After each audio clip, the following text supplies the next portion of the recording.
Tidak terasa waktu berlalu. Pada waktu itu, masih ingat saat duduk di bangku sekolah dasar.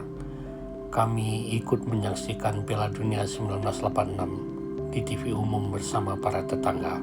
Di saat itu, kami mulai mengerti sedikit tentang sepak bola, walaupun kami hanya mengenal sedikit nama seperti Diego Armando Maradona, Mario Kempes, yang waktu itu menjuarai Piala Dunia. Setelah pertandingan kami akan mencobakan di lapangan, meniru seperti apa yang mereka lakukan di lapangan tanah dengan bertelanjang kaki bersama teman-teman. Seiring berjalannya waktu, datanglah Piala Dunia tahun 1990. Saat itu kita sudah duduk di bangku SMP. Kita sudah mulai mengikuti melalui media cetak, koran, mengenai bagaimana strategi pertandingan dan pemain yang akan diturunkan.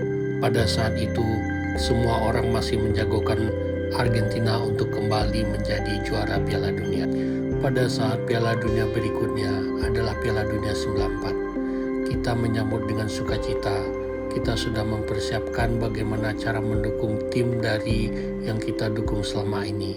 Tapi mulai ada sedikit pemikiran, kenapa kita hanya menjadi penonton di setiap Piala Dunia.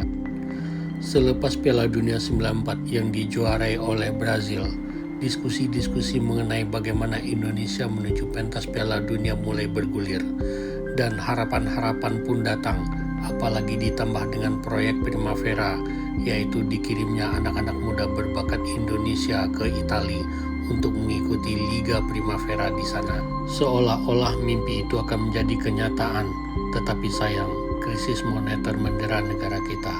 Jangankan untuk ikut Piala Dunia, liga kita malah bubar di tengah jalan. Dan untuk kesekian kalinya di Piala Dunia Prancis 1998, kita kembali menjadi penonton. Dan tentu saja dilanjutkan di Piala Dunia 2002, yaitu yang diadakan di Jepang dan di Korea. Pada saat itu, Cina pertama kali masuk Piala Dunia. Piala Dunia seolah-olah event berada di planet lain yang sangat sulit kita jangkau, yang sangat sulit kita datangi. Kita seolah-olah tidak berhak untuk ikut di sana. Kita selalu paling meriah menyambut Piala Dunia. Kita menjadi komentator yang sangat bagus, sangat pintar dalam menganalisa pertandingan. Kita menonton bersama-sama teman baik di kafe, dimanapun, di setiap event Piala Dunia. Semuanya seolah-olah Piala Dunia adalah milik kita, tapi negara kita tidak pernah ada di sana.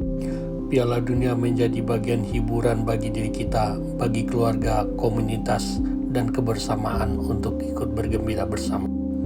Kemudian datanglah masa kualifikasi Piala Dunia 2026. Kita merupakan tim seperti biasa yang ikut serta, tetapi tidak pernah dianggap oleh negara lain.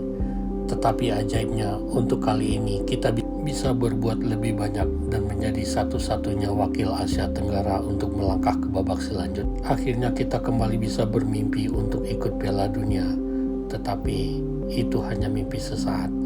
Semuanya hancur lebur, kembali seperti biasa, kembali pupus seperti sebelumnya, dan kembali menyadari bahwa Piala Dunia terlalu sulit untuk dijangkau, tapi mimpi akan tetap terus berlanjut.